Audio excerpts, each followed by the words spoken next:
And we're live.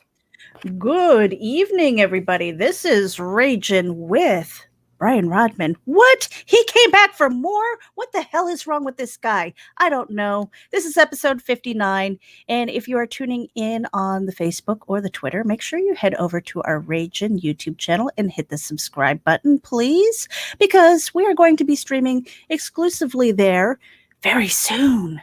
But in the meantime, we are Raging with Brian Rodman, and we've got an intro. So yeah, while that's playing, go hit the button. All right, and while you're there, check out the show notes because we've got the link to his Kickstarter. Do it. We'll be right back. Raging.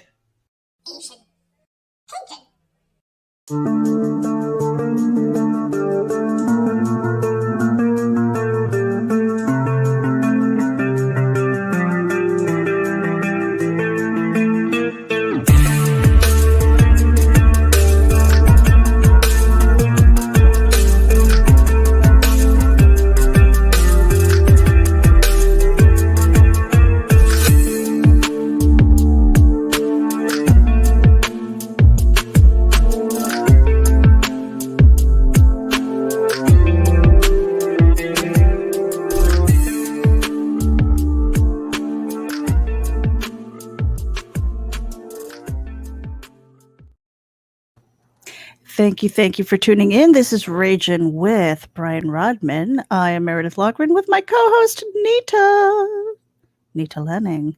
Hey, bear with me for a second as I do this. And I heard, as it were the noise of thunder, one of the four beasts saying, "Come and see." Atop the eternal mountain lies the door, Teolus, archive of ages, and it has been there since the dawn of time, and it always will be, as will I, its keeper. There are many creatures that could have told this story, but the task was appointed to me, and I shall do so to the best of my ability. It is truly an extraordinary tale, and could only be told by someone of my particular persuasion. I am indeed a creature of the heavens, although I may not be what you would imagine, for things are not always what they seem. My name is Artemis, and I am your host on this terrible and great adventure. Wow.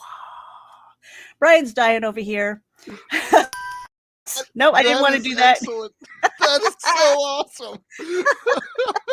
I do indeed have Memoirs of an Angel. The first one, chapters 1 through 6. Yeah. It's issues. It's weird. The chapters and the issues at this point don't match up, and it makes me twitch. But what are you doing? What are you doing to me, Brian? I'm sorry. It's the first 4 issues, and it's the first 6 chapters because it just. Yeah, I'm sorry. I apologize. It's like, okay, so there will be four books with chapters inside. Is that how you're doing it? Okay. Something like that. Who knows? Well, I'm actually going to be creating like an art page, like just an art, like a splash page of how the entire format looks. So it's actually like 4 books, 3 volumes per book, and that'll make a lot more sense whenever that artwork is done. Mm-hmm. Yes, it is. It is really a good book. Love the storytelling. Love how you've put this together and stuff like that. And the continuation on Kickstarter right now. Catch-up tiers, of course. I'm sure. Yeah. Oh, yeah. Digital and physical catch-up tiers. Nice. And we also added a new tier just last week, where you can pick up to 3 issues of your choice. So if you just want to jump in and get the first 3, you can do that. So that way you don't have to spend $50 to get all of them. And you can also just get the trade as well in the very add-on cool section. So yeah. Very cool. Yeah. So why don't you kind of introduce yourself? I know you've been in our hot seat before. Let people know what it is that you've been working on. We had you here for the Nebulizer. Yeah. And somebody absconded with Nita's beanie. She had it. I'm jealous because I didn't get one. Did somebody steal your beanie, Nita? I think one of the kids has it. I'm not sure. Oh man. But my oldest borrowed it. She said she gave it back. I don't see it anywhere. And I was like so shocked, dude, because I was expecting like a Dollar Tree beanie with a freaking patch like ironed on or some shit. And it was like a super high quality, soft, awesome beanie. Oh So yeah, now man. I'm sad. She wears Yeah. it often. I know. Yeah, and now I I'm love it. We sad. got the same beanies from Memoirs of an Angel as well. It's from 4 Imprint. They do a great job. Very Absolute cool. great job. Yeah. Yeah, they have a I'm lot of freezing swag. so bad, guys. Mhm. Let me do this. All right. So yeah, Brian, before we get into more Memoirs of an Angel, The Labyrinth, tell us a little bit about your podcast, your show, what it is that you do outside of comics. Yeah, sure. So, other than make comics, I am on 2 shows, both on the Rising Tide Network now. And the first one is the Dastardly Dingoes podcast. We're in our 4th season. We just started a few weeks ago. And you can go to YouTube, just type in the Dastardly Dingoes podcast, and you'll see all of our pretty faces. We talk about all things nerdy, very similar to this show. We interview creatives as well, and just have a ridiculous time and get into a ton of shenanigans. Not unlike my other show that I'm on, where I'm a co-host on Comic Book Spectrum with Brian K. Morris, Eric Hawkins, Clyde Hall, and sometimes Jody McPhee when he fills in for one of us. And it is a ton of fun. That we review comics every week and really just giggle like middle schoolers most of the time. And you know, we are inappropriate in all the right ways, and it's a ton of fun to watch. Last night's episode was, oh gosh, it might have been the funniest episode we've had. So head on over to there if you're watching this and you're like, what the heck is happening? Head on over there, watch the episode. I apologize for the artwork about me dressed as Jessica Rabbit. And that's all the tease that you get. So yeah, I need that in my life. I do. I need that in life. I need that in my I life. need that as a print. That Screenshots. needs to be an add-on or a freaking backer reward or I'm something. telling you, Brian, hook yourself out. I tell you what, Nita found some of my archives of old shit. And yeah, she's like, hey, $5 if you want to see it. I was just like, oh. Yeah, that's what I told the guys. Hey, people paid me. Everybody's freaking out about it. You know, in the Rising Tide community, everybody's just laughing about it, and it keeps popping up on my feed. And I told them, I was like, you guys can do whatever you want with it, as long as I extend my hand and a check lands there. I don't care. I can be bought. It's okay. There you go. Brian is a hooker too. I'll throw you 20%. I'll throw you 20%. Yeah. There we go. There you go. Lots of fun. So, you know, with all of the podcasts and things like that. Okay, so the serious question then. Mm-hmm. There are a lot of creators who, you know, they catch the live streaming bug, right? Yeah. And they're like, oh, you know, this is a great way to interact with my audience and stuff like that. And before you know it, they're like live streaming every day. Nita. And and then before you know it, I don't know. Right. You know, and then before you know it, it's just like I'm spending so much time here. It's like when I could be writing and stuff, you know, because it takes a certain amount of prep time and everything to do the things that we do. Have you ever at any point gone like, I need to pick a bitch and stick with her? Yes, my main gig for sure is comics. That is, and I've made that very clear to the Dingoes and Comic Book Spectrum that is, you know, it's my first love, and I will never leave it. But I really enjoy those 2 shows a lot, and I enjoy being on shows like this as well, just hanging out with different people and talking and having fun and being stupid, and so I always will make time for this stuff. And really, it's great to have a team in that type of scenario, because everybody, all of my co-hosts from both shows are also writers and artists, and so we all kind of understand. So we all really share the load. I mean, like with the Dastardly Dingoes, my main responsibility is I reach out to a lot of our guests, and I also write the outlines. and Jeremy does when we were doing all the recorded shows. Jeremy did all the editing, all the post, everything, and Chad just showed up because he's useless. And We love you, Chad. No, we don't. And, Shush. And so yeah, so really like it, and it doesn't take me very long to throw an outline together, because a lot of times, especially if it's like a new guest, really we can cover some of the same questions because we've never seen them before, and their answers are different. But yeah, from because everybody has their own responsibilities and it's not all just lumped on one person, we all have some breathing room to be able to do our other stuff. Now, Brian K. Morris is a different story. That man is glutton for punishment and literally wants to be on every show ever created. And so I don't know how he lives his life as a writer. I so want to bring him on here one day. By the grace of Cookie. Yeah. Yes. That's what it is. Yes. And his convention schedule. Oh my goodness. Mm-hmm. So, but yeah, no, my most of my time is dedicated to the comic stuff, for sure.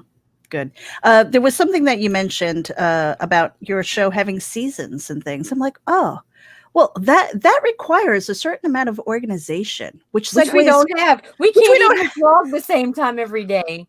Yeah, ever. Forget it. That's what that's about. I mean, we just rage whenever. So, but when it comes to a certain amount of organization and things like that, okay. So you have the seasons for your broadcast, but I'm sure that kind of rolls over into how you organize your comic book schedule, something that's very difficult for a lot of people. Yeah. What are some of the tools, tips, and tricks that you use to kind of stay on track with your comic book schedule? Sure. Rule number 1, have zero social life. And got it. I mean, really, like, which right now is not that bad. So, yeah.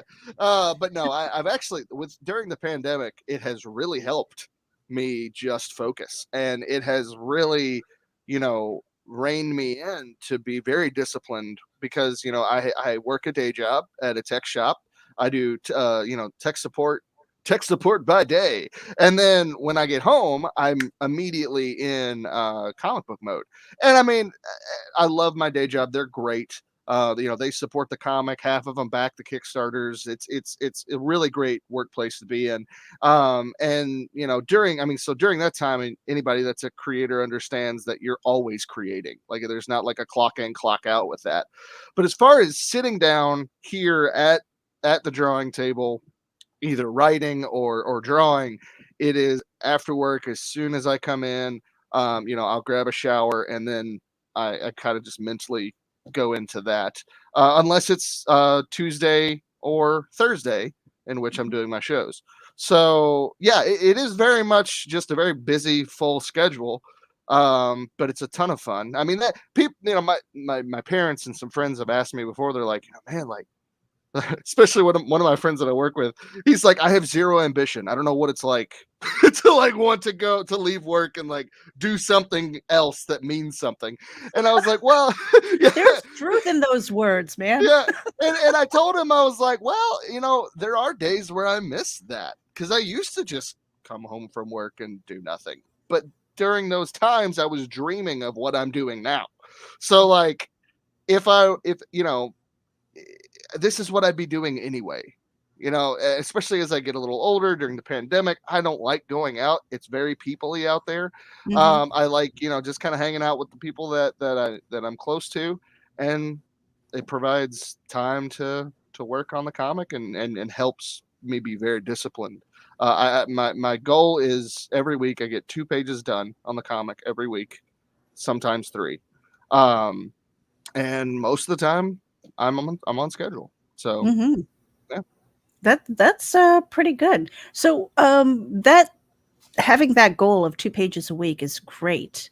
But when you're looking at the overall calendar, like your year, because you're working on Memoirs of an Angel, you have the Nebulizer as well. Are you working on any other projects, and how are you kind of building that into the rotation of things? Yeah. Do you put them on a calendar and say, well, I want to have this done by XYZ, kickstarted by then, and in the meantime, I'm working on something else? Yeah, pretty much just that. Yeah. Every the beginning of the year, my wife is, we're business partners in this, and she handles all of the financial stuff, and so we get together in every January and just kind of have a plan for the year. How many Kickstarters do we want to do? What books are we going to put out this year? And I kind of have that always in the back of my head going. So, like, right now, the plan is because Memoirs is such a long haul. I do have an ending. It's going to end, but it's going to take a while to get there. So Memoirs is going to be ongoing for a while, and I'm going to do an intermittent mini series. I'm going to change it up every 2 or 3 years. Like the Nebulizer is my mini series right now. Mm-hmm. Once that first mini series is done, I have another one planned and outlined already, and that'll be in a couple years. We'll start that one. And I have right now, I have 10 projects in the works that, I'm slowly adding to that calendar.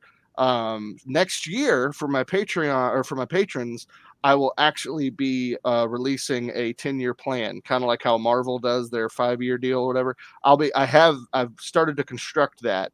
So that way my patrons will be able to see what I have planned, at least all the way through 2030. Wow. So, does that ever feel too big? Not really, because all of these stories have been in my head for so long. It's almost like about damn time. You know what I mean? Like, mm-hmm. Like that's kind of where I'm at right now is, and I have, it's one of those things like, I have, not to get morbid, but I don't have good health, right? Like my health is not good, but so I kind of have like a contingency plan for like, hey, if something happens to me, here's Robin has access to all the stories, all the notes, and I actually have like who I would like to work on what kind of thing, if it's possible. But it's very much like I've kind of just been, all this has been cooking in my head for, really ever since I graduated high school. So it's been almost 20 years.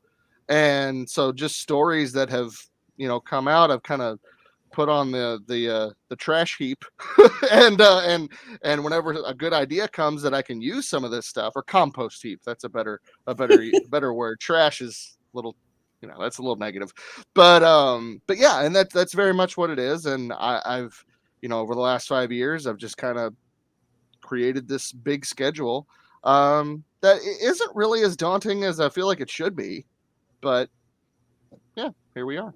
So you're a total planner, not a pantster from the looks of it. Yes, I'm that crazy person that has the notes all over the walls and the yarn and then the string and everything. And I have all the outlines. That's me. I need to learn your ways, because I'm a total pantster for the most part, but my brain says I'm a planner, but it's not true. No, there's good things and bad things about both, because I find when I want to be spontaneous with ideas, I get hung up with, well, no, I need an outline. And then I turn into Sheldon at my laptop and I'm just like, no, this has to happen. And so I wish I could be a little more spontaneous with my ideas. But so far it's worked out pretty well, I think. I do want to kind of go to the more serious side of things, because you said that there's an alternative plan. And I think that's really important for people in general, not just creators, but people in general, to talk about and to plan about. Nita hates it when I talk about like my end game, like, hey, I'm out of here. I'm not going to live forever. And, I have my red book, which has got like all the passwords, all of like my desires and wishes for the things that I've worked on. Or even something as simple as my social media, like what's going to happen with my social media when I'm gone?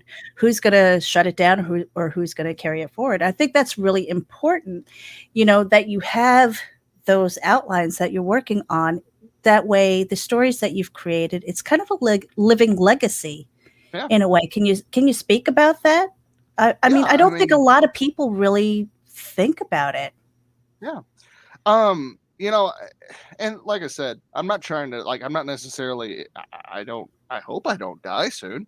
You know, the goal is to live a little longer, but yeah, really with, you know, with how bad my asthma is, I've kind of been faced with this. Like, there have been times where I'm like, when this pandemic started and we didn't know a whole lot about, you know, coronavirus yet, or COVID, it was, I mean, I was legit. I was like, well, I already have severe to chronic asthma. Like, if I get this thing, boom, I'm dead. Right. And we knew nothing about it at that time. People thought it would be airborne and all this kind of crazy stuff. And I was like, well, all right. So there have been a few moments in my life where I've been like, okay, this might be Brian's going to be the bubble boy. Right. Yeah. And so it was kind of then where I started really, you know, thinking, okay, well, especially Memoirs is my baby. Memoirs of an Angel is the thing that you know I've worked on. You know, you know, I mean, my goodness, I know I said on here last time, like, I went to seminary, and this is like, you know, everything I learned in seminary, everything about my faith goes into this. So this is the most important project of my life, and so I definitely want this to continue if I don't. And so yeah, I've got all my notes in one place, all of my, I mean, it's backed up and everything, but like, you know, it's an easy, accessible folder where you can just click and it's all there. And I've told Robin, you know, you know, different people that I would like to work on it if I were to pass, before it's done. And yeah, I mean, I think that's honestly, you know, as a creative, especially, I think if you want, I mean, if you don't really care if your work dies with you, that's one thing, and that's nothing's wrong with that.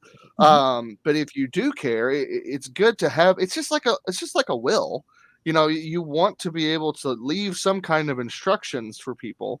I think the biggest example that you know I have for this is J.R.R. Tolkien. When he died, I mean, he only wrote 3 books in the Middle Earth, you know, world, and that was The Hobbit, or 4 books. I apologize. The Hobbit and Lord of the Rings. Those were the only ones he physically sat down, wrote. They were edited. He was alive when they were published. The rest of them, which was 20 plus at this point, were all done by his son from his notes. So it's kind of a similar situation where, you know, if you have this entire world that you're pouring your life into and you're building, you need someone to come along and steward everything when you're gone. I and love I think that. that's really important. Yeah. Yeah, I definitely think that's important because I think it's one thing if you're kind of testing the waters and seeing if you want to do this whole comic book thing. You know, comic books is, you know, I'm no spring chicken, but it's one of the most difficult things that I've ever done. It's taking all the skill of everything that I've developed over the years and kind of putting it together from coordinating art, because I'm not an artist, you know, but writing, learning to script, building a team, getting it out there, and then the business side of things, you know, like figuring out your overhead. It's like, okay, what do I need to make to even pay myself back, which almost I mean, it rarely happens. Right. Yeah. It rarely happens. It's like, you know, it's that hobby that, you know, like the car, if you're into classic cars, you know, you're going to buy that piece of junk, you're going to fix it up, and you're going to put your heart and soul into it. And that to you is priceless because of the emotional energy you've put into it. And then you get on resale and you're never going to get what you think it's worth. Right. No, not at same all. Same thing with comics, but by having that kind of legacy idea behind it, that somebody else can pick up the ball and run with it and keep your story alive, keep your name alive. There's something comforting about that. Yeah. And really, I told a friend this earlier in the week, you know, who they were discouraged about, you know, kind of just the numbers of their Kickstarter right now. And I told him, I was like, well, you know, I said, this is kind of what I think to myself a lot if ever I get discouraged or anything. First of all, I'm creating for me, which is very important. It may sound selfish, but it's really not. This is the story. These are the stories that I've always wanted to tell, and I'm telling them. I didn't find them anywhere else, so I did them myself. And you create for yourself and whoever shows up right now. And then you're also creating for people 10, 20, 30 years from now who pick this new thing up, and it changes their life. Because you never know how you're going to interact with or how your work is going to, influence somebody else. And I mean, my goodness, you look at Edgar Allan Poe. He didn't see his fame at all, but he changed so many lives with his work. So that's kind of the vision that I have with or at least the hope is that, I mean, not that I'll be Edgar Allan Poe, but just that you never know, Brian. You never know.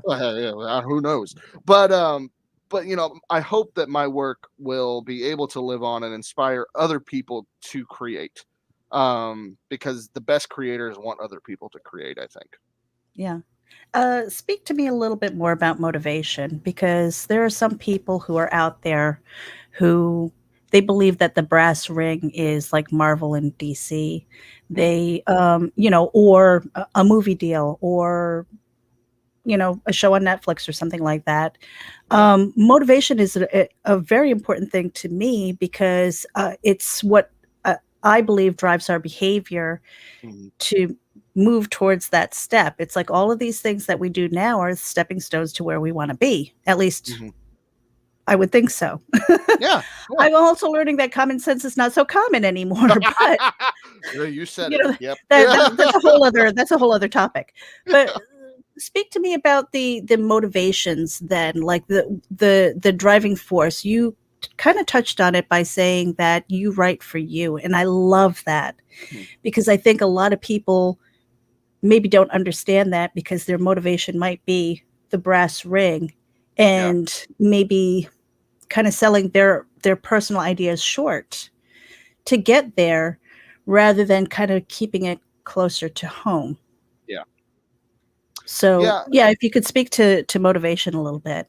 Yeah. I think one of the biggest voices when I first really started getting into comics, I started listening to a lot of interviews on YouTube, but with Mike Mignola, the creator of Hellboy, and his outlook. I mean, he worked for Marvel and DC and everything before he got his dream indie deal with Dark Horse for Hellboy. But his biggest advice for up and coming creators is, if you're doing art full time, if you're doing comics full time, take whatever job you can get, but always work on your stuff. Always take that time to work on your stuff. And I have a good job. I have good health insurance. My wife has a good job. We're not hurting financially at all. And I'm very thankful for that. And hold on, get out of here. What are you doing? And so that, but it really kind of freed me up to not worry about getting my name out there, to then one day be able to tell the story that I want to tell. I just started telling the story and, letting people know I was doing it. And I have been getting my name out there with my own IP, with my own stuff, with the story that means so much to me that I wanted to tell. And I think in storytelling in general, I think the biggest motivation for me is ideas. Getting people to think or see things from a different perspective. And I think the best way to do that is through telling stories.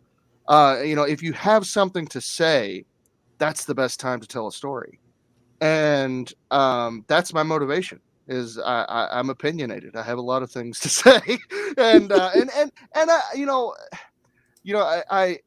I'm a Christian, and I really do believe that we are to there is, you know, whatever you believe, you know, there is this darkness out there, right? So there's like this evil force, whatever you call, lots of different names for it.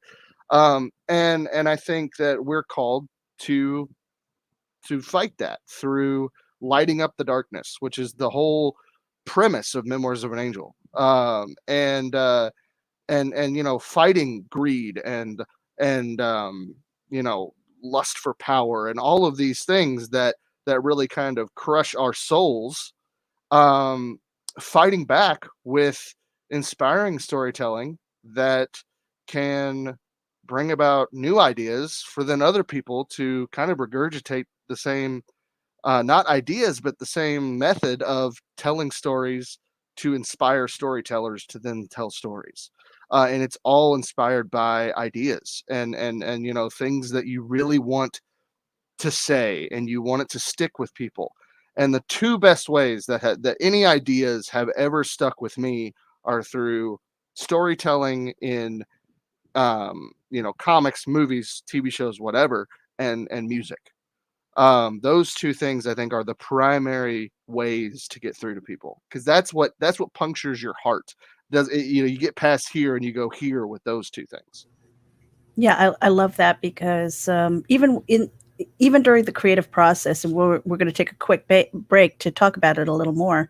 In the creative process, a lot of times, you know, if the creator is writing maybe for a trend, they're not going to feel it in their heart, right? But when it's coming from your heart, you're fully immersed in people who maybe trip over and find you and go, oh, this is a gem. I totally relate to that. It's, I mean, that to me as a writer is more important than anything, you know, because if you're not feeling it as the creator, how do you expect anybody else to feel it with you?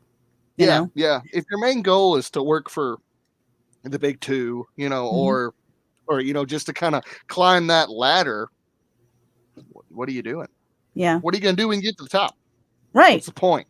Like, you know? yeah, it's like, what is that brass ring? We're gonna talk about that a little bit more. We're gonna take a little bit of a break. I don't have a video bump, but we are raging with Brian Rodman right now, episode 59. What the heck is going on here? How did that happen?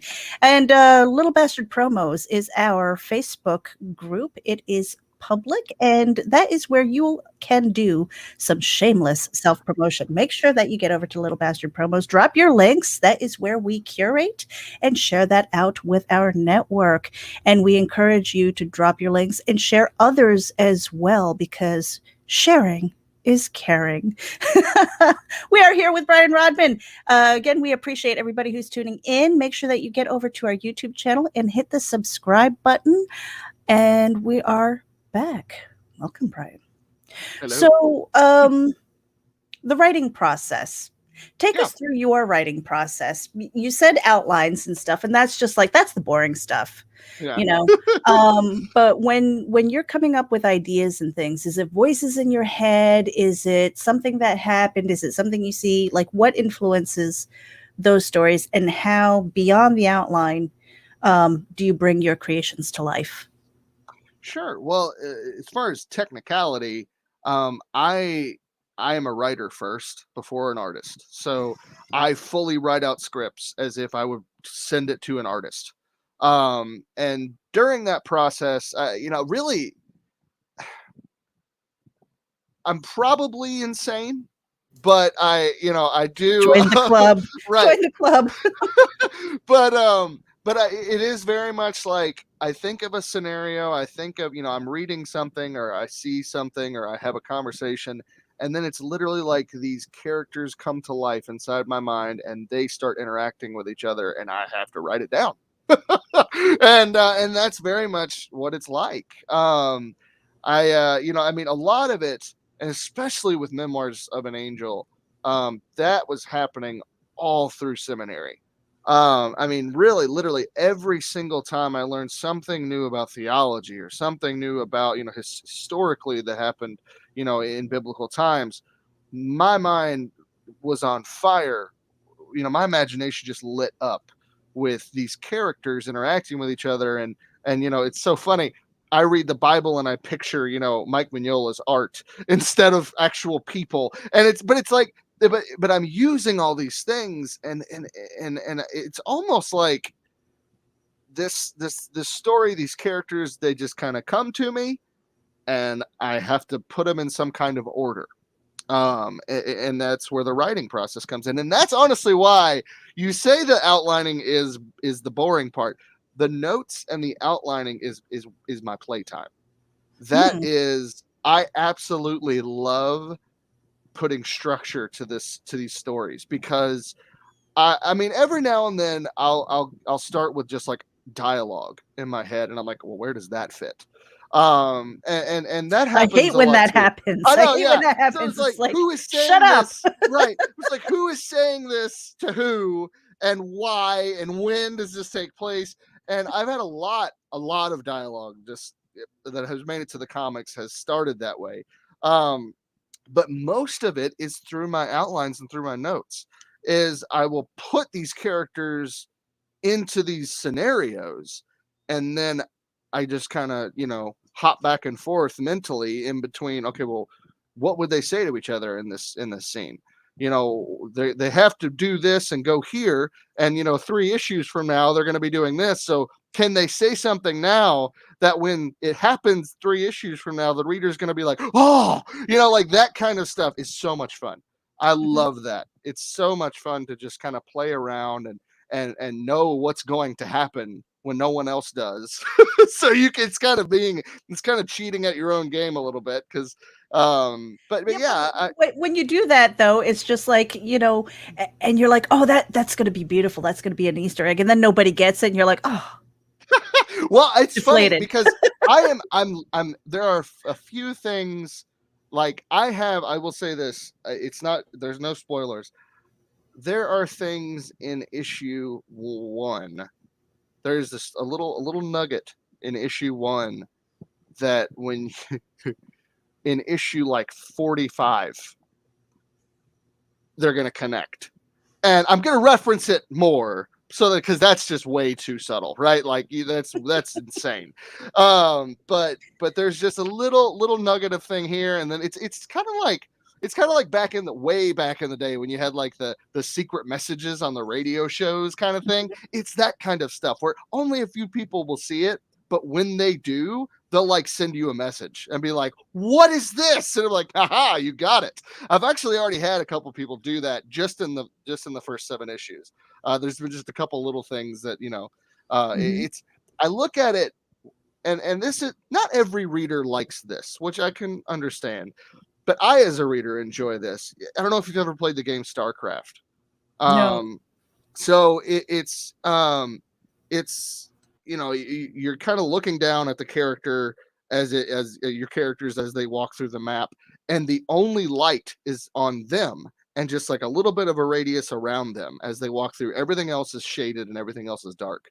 And when you do certain things in the game, more of the map becomes visible. It lights up. Okay, yes. Nice. So the rest of it is dark, and so you're kind of walking, but there for a while at the beginning, you're kind of just walking around with this little beam of light and these characters, and you're like, you don't even know where this is going, but once you do, it's amazing. And that's what Memoirs of an Angel is. Very cool. Very cool. Yeah. Sounds way too organized for me. Oh my gosh. I really need to learn your ways, because I know in my head and I know in my heart, I'm like, I got to get more organized, right? Got to do those outlines. I know the benefit of an outline. Yeah. I know the benefit of the outline, but I'm like, oh man, that's work. Well, if you can learn to love the outline, it doesn't feel as much work. So was that something that you had to learn to love, or was it something that is just kind of ingrained? It's like, nope, always been an outline guy. I think I've always been an outline guy, even before I knew it was outlines. Because I think it all comes from just, I like dreaming up the story as this ambiguous thing, and that just kind of becomes an outline. Right. So it's not necessarily that I sit down and I am in the mindset of outline. I just dream up this world and kind of just the timeline of the story that I want to tell. And that just naturally becomes an outline. And so then when I write it down, it's in an outline format. But in my head, it's this ambiguous, timeline throughout the story. So that's really what it is. That's the outline. So it's kind of a more imaginative take on the outline. So less boring, but that does take practice because It does. yeah, I mean you have to be able to have discipline in that. First of all, to remember everything, and then to be able to write it all down and then make sense of it after it's all written down. Because of the way you organize things, do you suffer from writer's block? And what do you think of writer's block then? I think writer's block, I think it's a thing for people that have it. If that makes any sense. Like I mean, there's a time my personal experience with what someone would call writer's block is that means it's time for me to rest and find some inspiration. And that's what that means.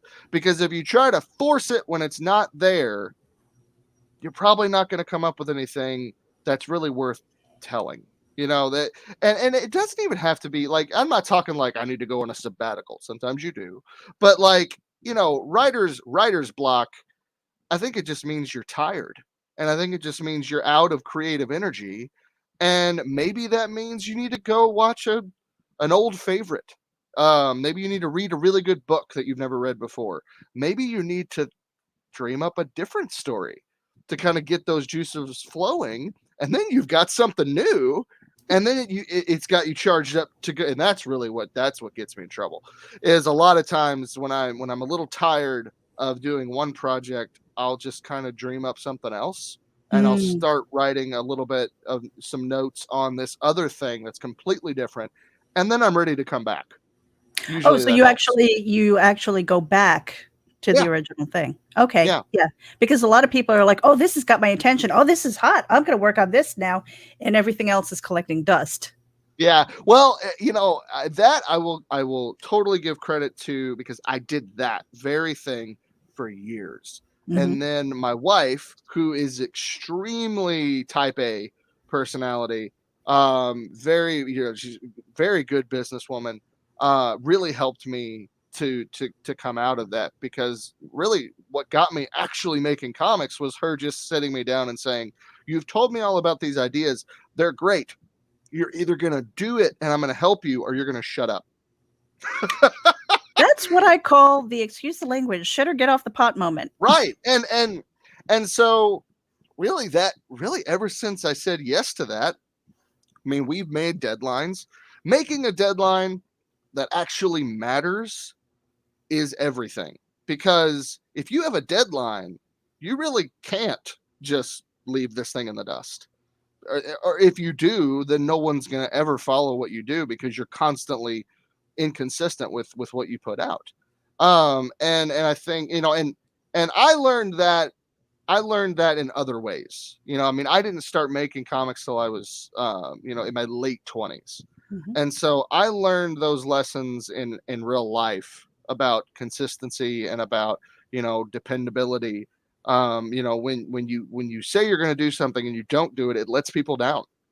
And that carries over, that's in your personal life and it carries over into your business life and in making comics, especially. If you set a deadline and you say, you know, hey, I'm going to have this comic done by this date. Sure, life happens. We can have grace with, you know, with a little bit of a delay here and there. That happens all the time. But if you are consistently saying, I'm going to do this project and you start it, you put out a few pages and then nobody hears from you.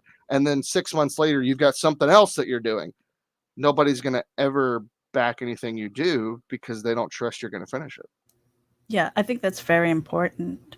You know, the deadlines, totally in lockstep with your goals and stuff. You know, having that calendar of events, those little goals. And some days, you know, like you said, you might have to take a little bit of a sabbatical or a day off or a nap.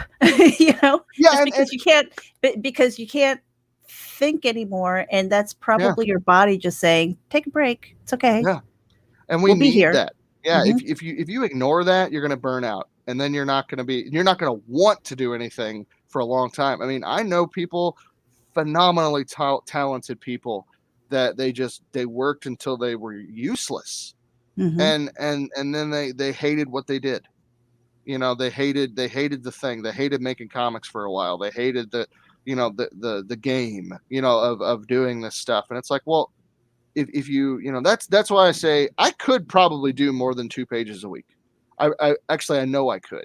The reason I only do 2 pages a week is because that puts me at getting a book done every quarter.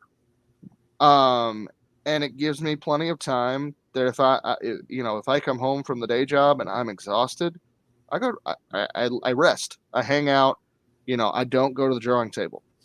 And then weeks where I get ahead, I maybe take a little more of a break, because that is giving my body a reward for working so hard. Because if you keep up, I almost burned out when we did the trade paperback Kickstarter, because I worked and worked and worked and worked and worked. I mean, I was working, you know, probably 40 hours a week in the day job and at least 50 hours a week, if that's even possible. You know, it's possible, and it's exhausting. Yeah. And it was insane. And I did that for months. And then when I was done with that, I didn't touch comics. I didn't create comics for the rest of the year. And so, you know, pacing yourself is very, very important. It allows you to, when you exhaust yourself, your creativity goes away. So that's the biggest lesson that I've learned in the last few years. Very true. Very true. We've got about 15 minutes, and we are going to bring up your campaign, because that's what we're here for. Memoirs of an Angel, The Labyrinth, is on Kickstarter. All the links are in the show notes, as well as where you can follow Brian Rodman. Share that out. Follow him everywhere. Just don't peek at his windows, because that's weird, and his wife will probably kick your ass. So she will. When it comes to the writing process, going back to that, you said writer first before artist. Mm-hmm. But, you know, there are a lot of people who are writers, and, you know, maybe they dream in Technicolor, and they're like, oh, you know, they can imagine it on the big screen, and then trying to translate that down into paper and stuff. I love that you start with an outline. But from the outline, do you kind of fill it out as prose, or do you really go right to the script, you know, where you see the pages and the panel breakdowns? It's a bit of both. You know, if I feel like my thoughts are really coming out in more bullet points, I'll translate that into a script, you know, in my notes even. And then a lot of times I'll just write prose as a narrator, and just kind of narrate what's being said and who's saying what. And then when I go back, when I'm writing that issue, I will then, you know, just translate the prose into a script form. Very cool. Yeah, because that's it was kind of funny when I started my comic book journey, probably about 2 years ago. You know, I'm used to seeing a script for stage or a movie script. I was like, okay, well, what does a comic book script look like? And everybody had a different answer. They're like, well, this is what mine looks like. This is what mine looks like. I'm like, oh my God, there's no standard. What the hell is wrong with you people? You know, I mean, like, there's a certain amount of insanity. I'm like, is that what this is? This is the crazy club? Yes. Like, what in the heck? Yeah. Well, I come from a theater background. Okay, so you know. So I wrote a lot of skits for a theater program that I did, and so I write comics the way I wrote my my plays and my skits. So it's a very but I think the structure is very similar anyway.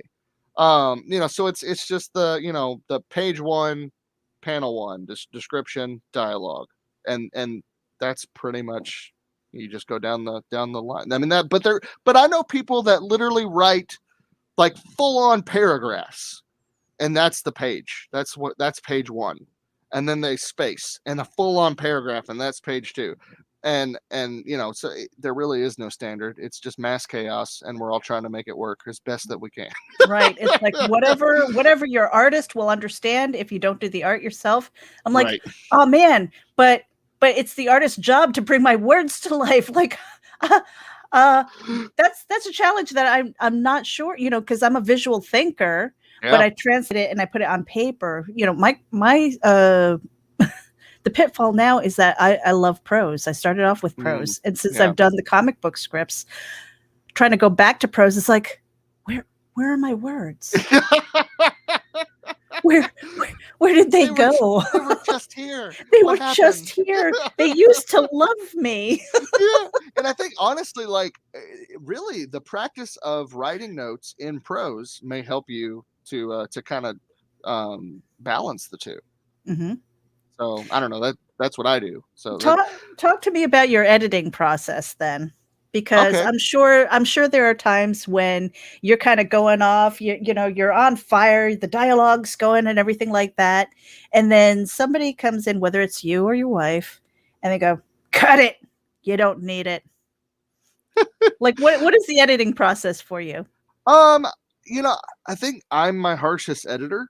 And I've actually in script form, I've written, man, what I thought was just absolute genius dialogue, and then I'll come back to it months later when I'm actually writing that issue, and I'm like, this is crap. like this is absolute crap. We don't need I hate it. when that happens. Yeah, and I was like, why? What was that? Why did I ever think this was good?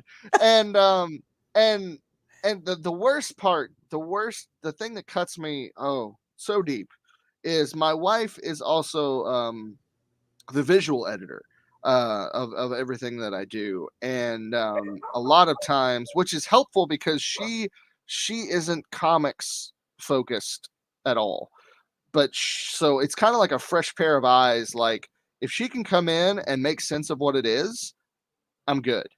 But there are times when she comes in and she's like, what's that? And that, or like, is it supposed to look like this? And I was like, oh, those words hurt, but they're necessary. And I'm very thankful that she comes in, and she's not rude about it, but we're at a point now where she can just be like, no, don't do this, or these colors don't work, and then I have to recolor the whole thing. So yeah, No, that's terrible. yeah, But you need people like that. Yeah, you do, because a lot of times you can be so close to the work that you don't see the problem. Up on the screen is I keep stopping at this because there's a certain amount of like beauty and violence behind it. Tell me about this. So that is the variant cover by Braxton Gaither, who is a good friend of mine. This is our first real collaboration. We've known each other for quite a while. We both live here in Louisville. This I think with this piece, he tapped into what this issue, the emotion of this issue, pretty heavily.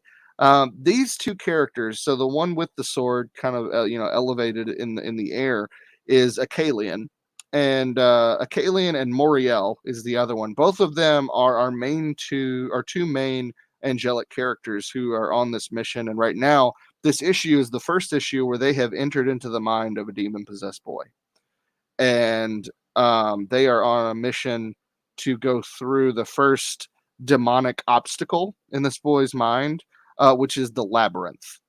And in the Labyrinth lurks something that is very much can enter your mind and make you see whatever it wants you to see. And it can turn your brother into your worst enemy. And that is being depicted here with these two who are, very close. They've been on this mission since issue 1, and now they're turning on each other, and we need to see, it's an intrigue of what is happening here.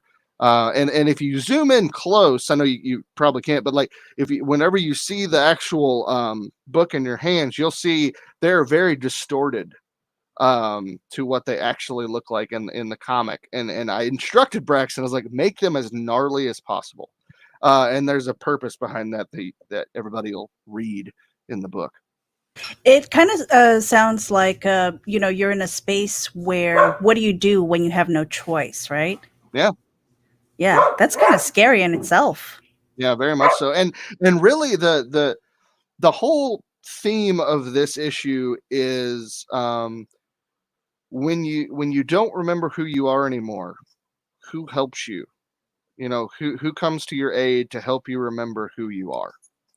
And that's what this issue is all about.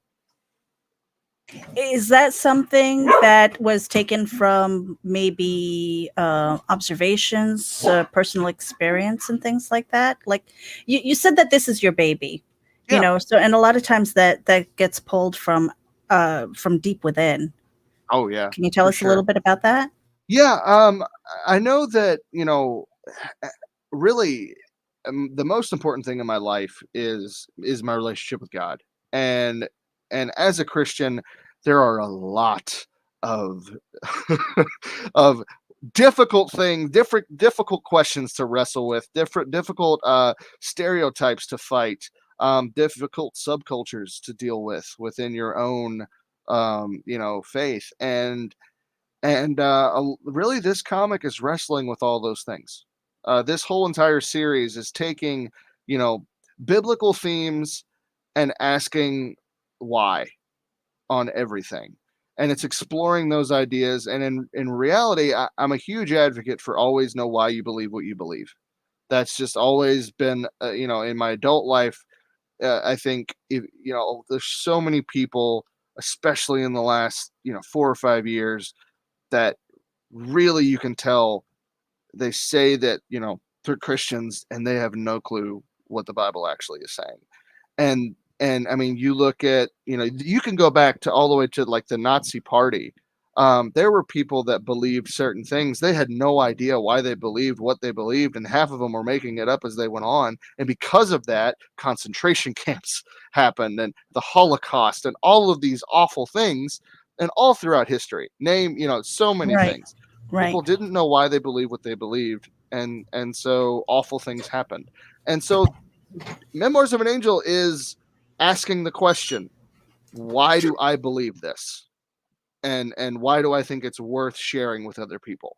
And let's explore these difficult issues and these difficult questions together through story, and how, the unseen realm and the physical realm reacting to each other can answer some of those questions. I love that you're doing that, because that certain bit of theology in there without bonking people on the head. Yeah. Because there's a lot of stories out there that try to do that, and it just feels like, oh, like you're talking at me. You're talking at me. Right. I don't want to be preached at. I don't want the, I want to be immersed in a story. I want to enjoy what I'm reading, and if there are lessons to be gleaned from it, great. Yeah. But don't just take a hammer to me, and just try and whack me over the head with these thoughts. Oh, I absolutely agree. I mean, I hate Christian entertainment for one. Like, I absolutely do, because most of it is just that. Most of it is just a sermon with different characters saying different parts of it, and it's like, well, what happens when you actually put real people in real situations into this? I don't know, like the Bible actually did. And like, you see that people aren't squeaky clean. You see these people who are very morally gray and morally flexible, or just downright awful, and yet they're learning things, and that God is appearing to them and teaching them things about him and about themselves, and revealing things about themselves that they would have never understood before. And it's actually helping them become more human than ever before. I love that. And we are at our final few minutes here. Do you mind if I play the video? Go for it. Yeah. Awesome. Yeah, and I would like to say this video was made by Jeremy Woodring, and he is he's made all my Kickstarter videos. He is fantastic. Awesome. Here we go. Memoirs of an Angel. This is The Labyrinth. A bitter witch hunter discovers his purpose as he gets entangled in the centuries-long cosmic war, between gods, angels, and devils. Here we go. Hey everybody, I am Brian Rodman, the author and illustrator of the horror fantasy comic book series Memoirs of an Angel. And first of all, I just want to say thank you for checking out this campaign of issue 8 of the series. Memoirs of an Angel is about a ragtag group of infinite and finite beings who race through time and space to rescue a broken and bitter witch hunter from the clutches of the Dark Kingdom. It's kind of like Lord of the Rings meets The Exorcist, with the high fantasy world building that collides with the theological horror. So this issue picks up right where issue 7 left off, with Moriel and Acalian entering into Jonathan's possessed mind to attempt to free him from the clutches of Zexus, the last of Legion. We also dive into the broken past of Acalian and Batiel from issue 6. So issue 8 is an extended issue in this series, where other issues have been about 25 pages long. This issue is going to be 32 pages of story. So for our returning readers, you're going to get a lot of bang for your buck. So this particular project provides a lot of really cool ways to jump into the world of Memoirs of an Angel. We'll, of course, have digital and physical reward tiers for the issue itself. We'll also have an amazing variant cover by the extremely talented Braxton Gaither. For the higher tiers, we will have prints and bookmarks available, and we'll also have 3 exclusive prints and a huge collector's tier. What I'm super excited about with this campaign is we will have a limited reward tier where you can get the Kickstarter exclusive action figure of Moriel by O Toys. So we are so excited to share this campaign with you all. So scroll through, see which reward tier fits you best, and welcome back to the world of Memoirs of an Angel.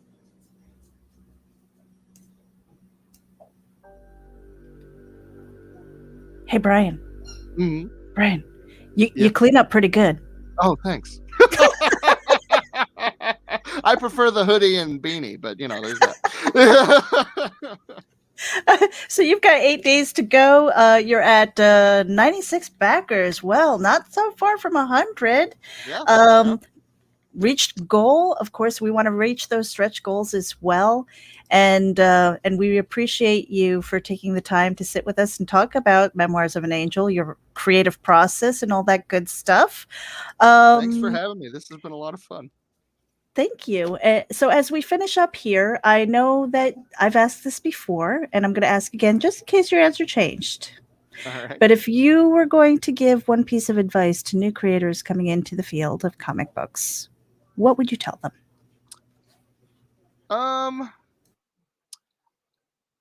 I would say